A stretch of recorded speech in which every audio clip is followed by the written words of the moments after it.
welcome to Dialed In. I'm Don Knabe, Los Angeles County Supervisor for the 4th District. Since 1996, I have been blessed and honored to work for the 10 million people of this great county. One thing I have noticed as I get out and talk to the people across my district is that a lot of people just don't know what the county does. They don't know our programs or the services we provide, or even sometimes they confuse us with the city of Los Angeles. I always tell folks, you can pick a letter from A to Z, and there's a service that the county provides in between. And thanks to the good people here at Charter Communications, I'd like to take some time each month to explain who we are, what we do, and most importantly, why you should care. I also hope you'll enjoy hearing from interesting guests from the political world, arts, academia, sports, all those who make Los Angeles County a unique and special place to live, work, and play. In my time in office, I've spent a lot of time on that side of the interview table. So I'm excited to be sitting in this chair asking the questions. I hope you will enjoy the show.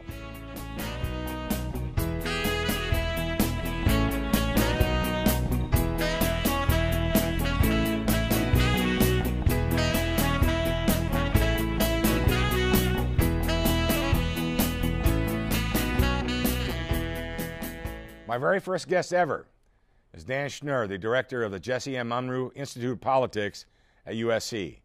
Dan is one of California's top political strategists, respected on both sides of the aisle.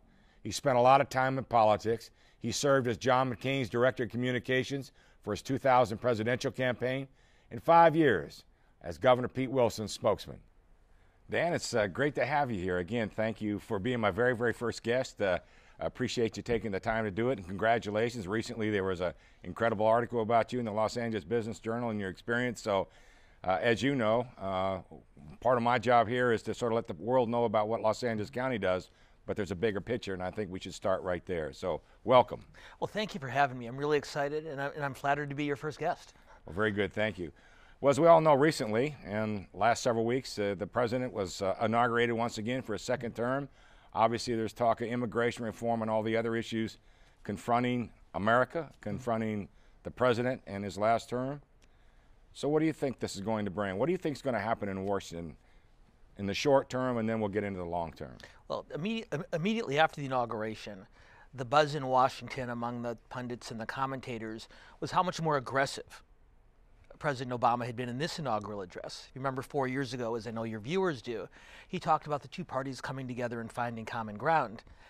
And this message was a little bit more, hey, no more Mr. Nice Guy.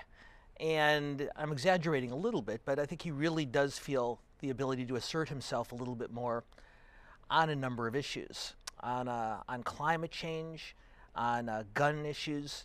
He's got a real challenge, not only with Republicans, but with a lot of conservative Democrats. So the real issue, I think, to keep an eye on with Obama is immigration. That's where I think he feels he can really leave a legacy. And with Republicans, like Marco Rubio and Jeb Bush and others, he feels like while it's not a slam dunk, there's a potential for some real broad-based immigration reform. That's the issue, one way or another, that people are going to remember Barack Obama for once he's done. And I think, don't you think, as from a bipartisan standpoint, that's probably one of the few options available? I mean, we still have the fiscal cliffs, we still have the debt ceilings, all the other short-term and long-term arguments are going to be there. Probably the reason that they have a 13% rating back there in Congress is going to be difficult. But from immigration reform, do you see that as a potential bipartisan issue? I think it is, just for the reason you mentioned. Number one, it is a critically important issue. But number two, given the options he has for potential bipartisan cooperation, the other issues that you listed are going to be a much, much tougher road to hoe. Immigration's not easy, but at least you can see the path there.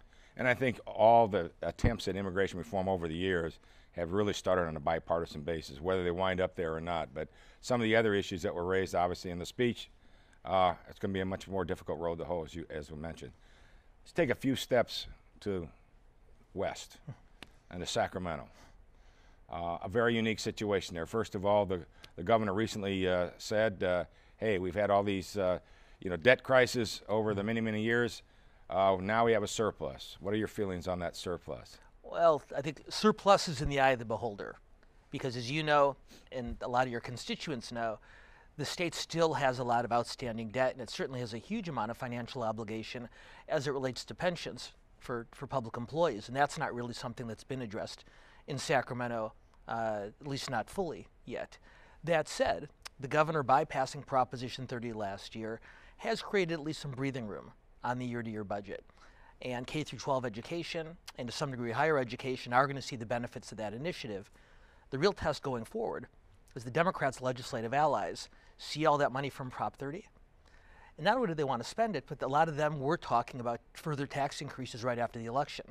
And Jerry Brown made it very clear to anyone who had listened right after the election, we raised taxes once, we're not going to do it again. So Brown is the voice of caution in Sacramento, and I think the most important thing for your viewers to watch up there this year is to see how effectively Jerry Brown can rein in his strongest supporters who want to move forward a lot more aggressively than I think he thinks is appropriate right now. Well, even since he was elected, he obviously has had a majority. Yeah. And now he has a super majority in both houses. That's going to play out very uniquely, I would think. I mean, he's going to have to rein in something because before they sort of had to listen to him and work with him. Now they said, wait a minute, Governor, we have the super majority. We want to do this. So how do you think that plays out, the super majority? How do you think they're going to use it? How do you think the governor's going to use it? Well, think about it. If you're a Democratic legislator sitting outside your office door right now, are a whole bunch of interests who've been donating to your campaigns over the years, who've seen their budgets cut year after year after year after year, and they want that money back. And just as you're getting ready to meet with all those interests, the governor's on the phone saying, don't spend that money. That's a tough place to be. Jerry Brown said we don't want to raise taxes. What's being talked about in the legislature is not so much of a direct tax increase out of Sacramento, but lowering the threshold for tax increases at the local and county level. My guess is what you see in the months ahead in Sacramento is an effort to lower the threshold to make it easier for voters in local and county government to raise taxes by a popular vote. Well, I know one play that's in play right now, as an example, Measure J, the transportation tax, was defeated. 2/3 required, 2/3 vote required. Immediately, as soon as the session opened, there's a couple bills in there to make that a simple majority. That would be a huge end run. The problem is, at this particular point, with the super majorities in both houses, that is a very unique possibility based on why some people have talked about raising taxes. I would think that would be a real disservice to the voters, and could lead to other ballot initiatives. I mean, I'm not a believer in government by initiative, but those are the kinds of things that really raise the ire of the taxpayer to simplify the ability to raise taxes. And so I think, and then that's why I was asking about the supermajority. Those are the kinds of things that I think we need to be on the outlook for. And on the other hand, it's a real possibility. Well, that's right. And again, I don't think you see a vote out of Sacramento to raise taxes, but to make it easier to lower the threshold for voters to do it for themselves. Governor Brown has not said whether he supports that or not. But again, if I had to guess, I'd say that's going to be the first significant effort you see from these supermajorities. Democrats saying we should let voters make their own decisions, and the remaining Republicans up there saying all you're doing is trying to raise taxes through the back door. And I agree. I mean, from a local perspective, someone that's involved with the largest county in America, whether it's a county, a city, a school district, community college district, obviously those are, I think they sort of may look at that as sort of a payback, say, wait a minute, we keep raiding your treasuries, and oh, by the way, you have to balance your budget. We don't, but we're going to borrow on the backs of all of you. And they say, well, wait a minute, here's your opportunity. You support this, lowering the threshold, and you can raise your own taxes. But everybody forgets about all the taxes that you have already in place. So yeah, we'll call it a tax increase by remote control. Exactly. There's another area that you and I share a passion on, and that's educating our young people from a public administration, public service standpoint, and your role with the Unruh Institute. What you feel amongst the students right now about the public process, public service, public administration kind of a situation? Boy, it's fascinating, and I can't tell you how exciting it is to work with young people who really are interested in public service and civic engagement. And by the way, I know you've agreed to come to campus yet again to spend some time with our students, and we're very grateful for that. You see statistics, your viewers will see statistics that show that young people, that my students' age 18 to 25, vote in smaller numbers than any other generation in America today. But the other part of the story is this. Those same young people who vote in smaller numbers, they volunteer their time back into their community in much larger numbers, not only than any other generation in America today, but in recent history. And I suspect what's happening there is a lot of the students see the tremendous amount of money in politics, And they think there's super PACs over here on the right, there's super PACs over there on the left. These guys get 10 million votes each. I only get 1 vote. So maybe my vote doesn't make that much difference. And if I want to make change happen, I'm going to go out and work in the community and do some good. And what my job is, and this is the reason I'm so grateful to have you coming to talk with them also, is to let them know that volunteering is noble. But you can only read to so many kids. You can only serve so many meals to so many seniors. If you really want to make change happen on a broad scale, you got to come inside the gates and get involved in the process. And a lot of them see it. Our goal is to make sure they all do. Well, that's great. I mean, you know, the public process right now is pretty ugly. Yeah. And the worst thing that can happen is discourage young people to get involved. And your efforts there at the Jesse Unruh Institute, Dan, we appreciate it. I am extremely grateful for the fact that you were my very first guest, have taken time out of your schedule to be with us here today. I want to thank you, wish you the best, and look forward to our paths crossing again soon. Thanks for having me. Fight on. Thank you.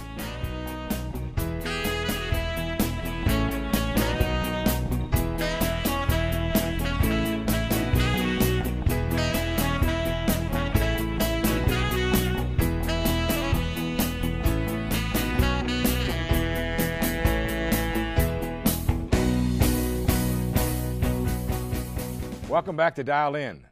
This segment is called In the Sandbox. It's about solving problems by working together across the aisle.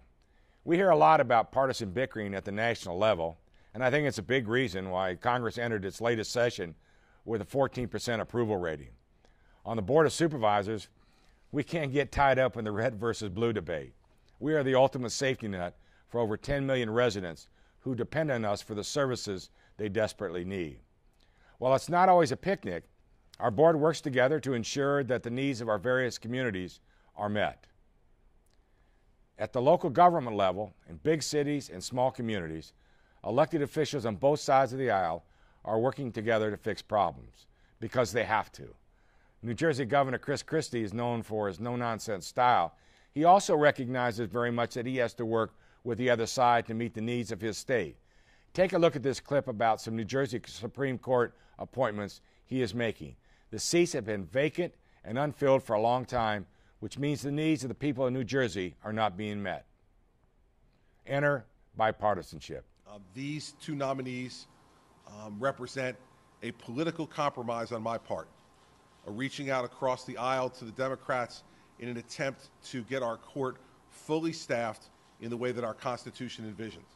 I hope that with putting forward these candidates, the Senate will put aside politics now, and I am willing to be the one who reaches my hand out in compromise first. Look, it doesn't matter if you're a Democrat, Republican, red, blue, or green. We are all Americans, and we have a job to do, and that is to serve the residents in our communities. I hope our elected officials in Congress take note of what is happening across America in all of our communities. Enough fiscal cliffs, debt ceilings, sequestration cuts. Let's put our self-interest in politics aside and get something done.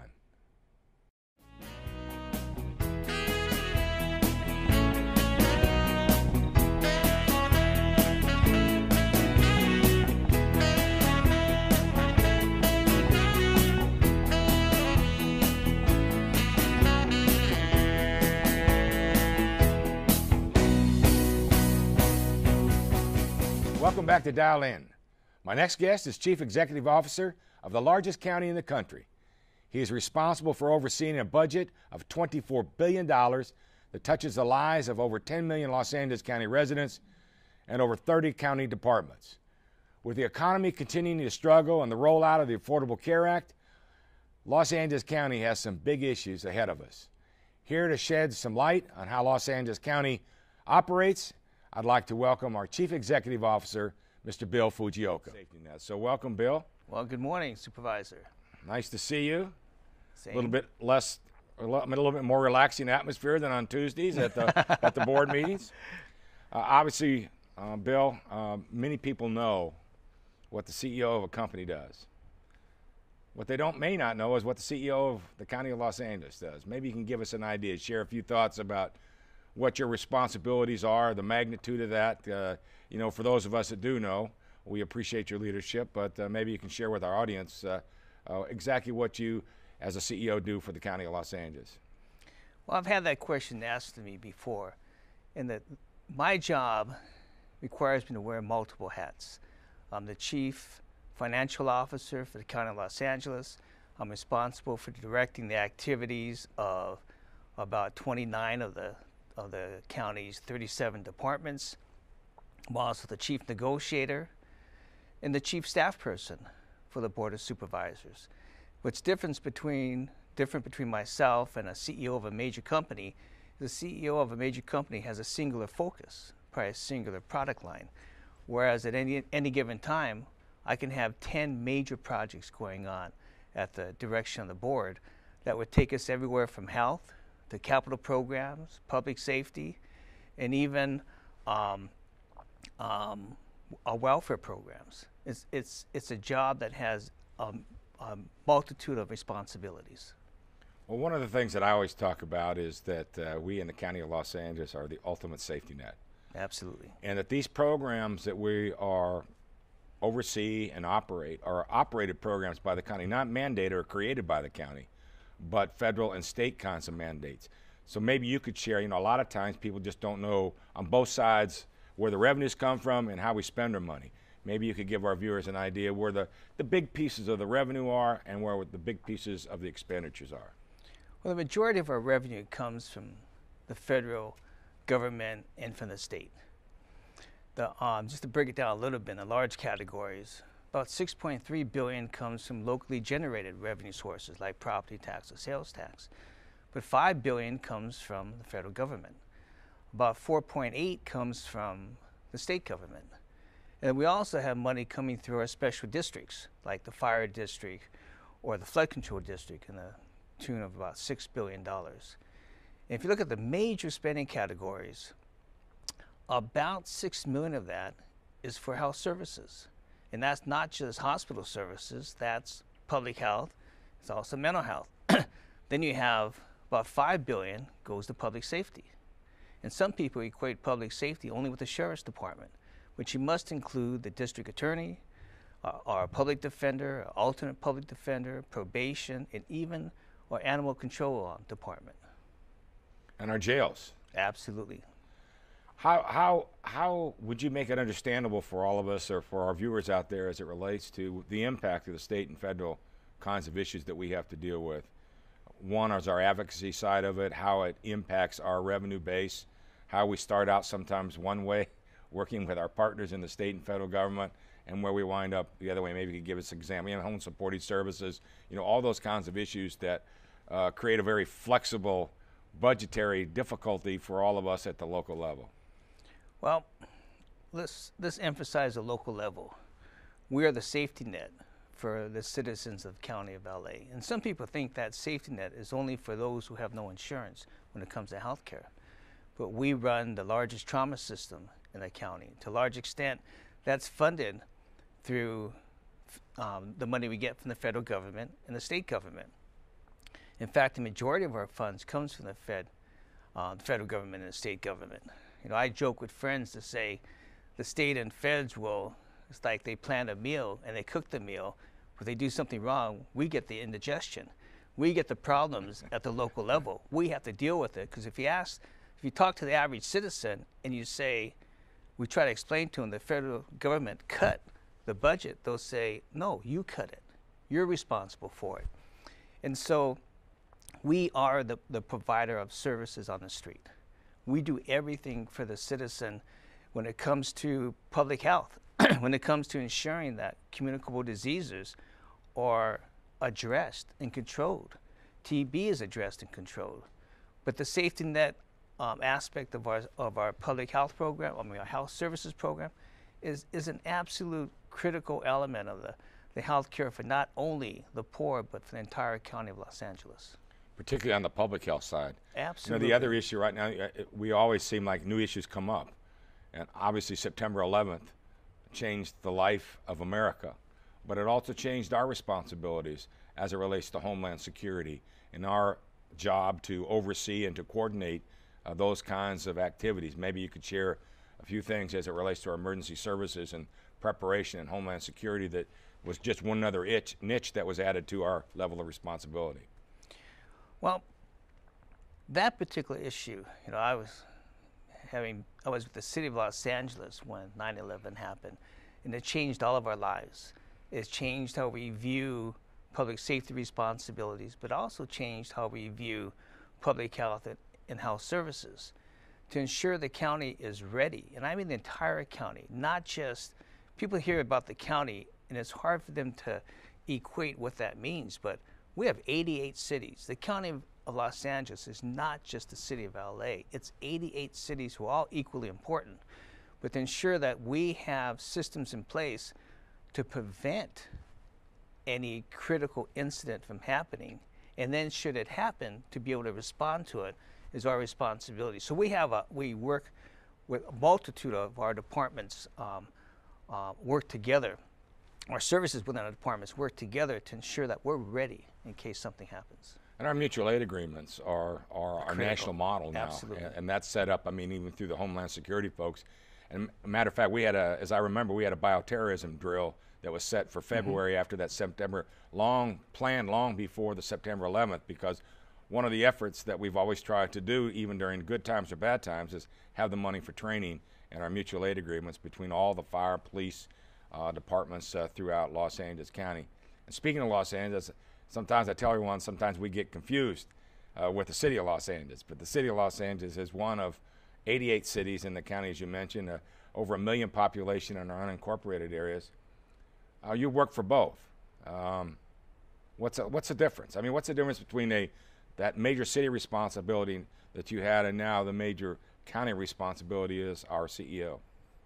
The major difference, county's better managed.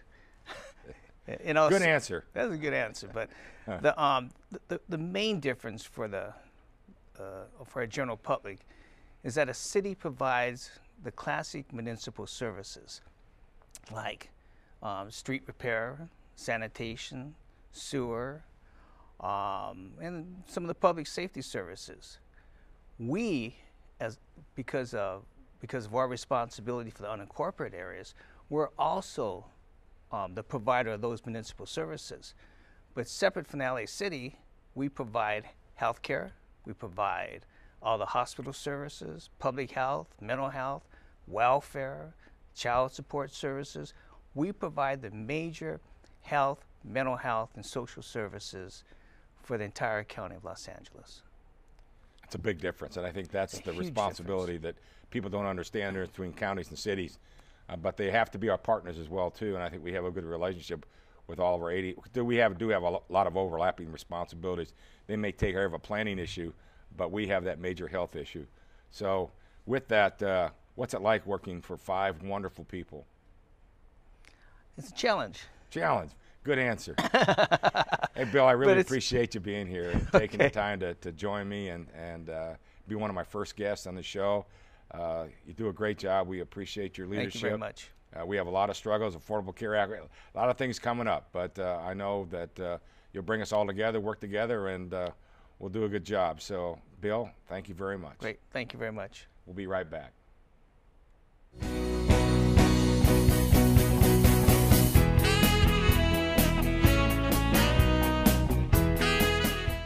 Welcome back to Dial In.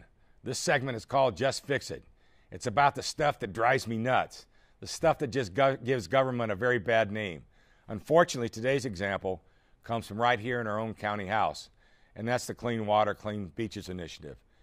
You might have heard a little about this. Last December, during the busiest mail time of the year, parcel owners across Los Angeles County received one of these. Yep, kind of looks like junk mail, doesn't it?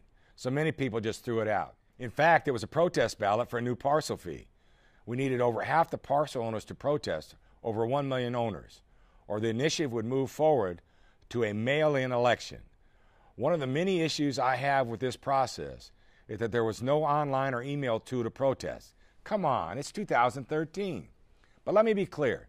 I want clean water, and I think everyone else does. But this thing was such a mess, some huge organizations like Metro never even received notices. How about this? Instead of just gathering a big pot of money, we tell the voters how it's going to be spent. People have a right to know what they're paying for. Let's put an end date on this fee. And let's also not double tax the people who are already investing a lot of dollars to do the right and legal things. It's scheduled to come back to the board on March 12th. Let's just fix it. Thanks again for tuning in to the first episode of Dialed In with Don Knabe. I really appreciate you watching, and I hope you learned a little bit about what Los Angeles County is all about. Before we close, this is a segment called They Said What? Courtesy of Colorado Governor John Hickenlooper. I've given a lot of speeches in my time, and boy, do I feel his pain. We can all be lamplighters. Working together, we can punch holes in some pretty big... oh, Jesus. It's the crescendo. Thanks so much for joining me today, and thanks again to Charter. I look forward to seeing you next month with a brand new Dialed In.